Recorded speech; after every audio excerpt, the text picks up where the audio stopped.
À plusieurs reprises, le président français s'est permis de critiquer la politique de Vladimir Poutine. Le président russe n'a jamais réagi à ces attaques, mais lors d'un tête-à-tête, Nicolas Sarkozy va lui en donner l'occasion. Nicolas Sarkozy, très sûr de lui, commence à dire « Avec moi, on va parler des sujets qui fâchent, il n'y aura aucun sujet tabou. Les centaines de morts en Tchétchénie, pour moi, c'est inadmissible. Ania Politkovskaya, la journaliste russe assassinée, pour moi, c'est inadmissible. » Vladimir Poutine, écoute, commence par juste laisser parler Nicolas Sarkozy. Il l'observe et il laisse un temps de silence.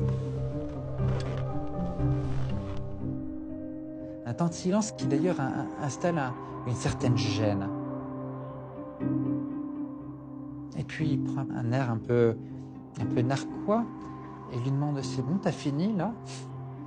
Sarkozy « Oui. » Bon, alors je vais t'expliquer. Tu vois, ton pays, il est comme ça.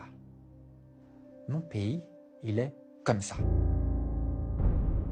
Alors maintenant, de deux choses l'une. Ou bien tu continues sur ce ton et je t'écrase, ou alors tu arrêtes de parler comme ça et tu verras, tu viens juste de devenir président de la France, mais je peux faire de toi le roi d'Europe.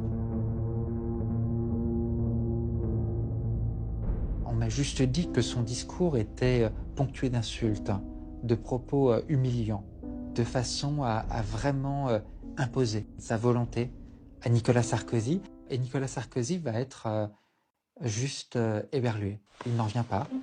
Et Nicolas Sarkozy va avoir du mal à s'en remettre.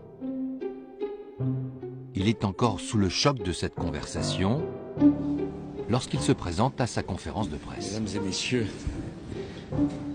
qu'est-ce que vous préférez, que je réponde aux questions? Alors, y a-t-il des questions?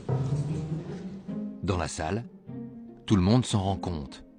Et les journalistes s'amusent à penser que la rencontre avec Vladimir Poutine a été un peu trop arrosée de vodka. Les commentateurs de l'époque avaient oublié que Vladimir Poutine, lui, ne boit pas ou pratiquement pas, et Nicolas Sarkozy non plus d'ailleurs. On a eu cette interprétation sur la soi-disant ivresse de Nicolas Sarkozy, alors qu'il était en fait simplement KO debout du fait de l'humiliation que venait de lui infliger Vladimir Poutine. Nous avons évoqué tous les sujets, la Tchétchénie, la journaliste, les droits de l'homme, les droits des homosexuels. Nous l'avons fait calmement, sereinement, mais je l'ai fait sans aucune agressivité.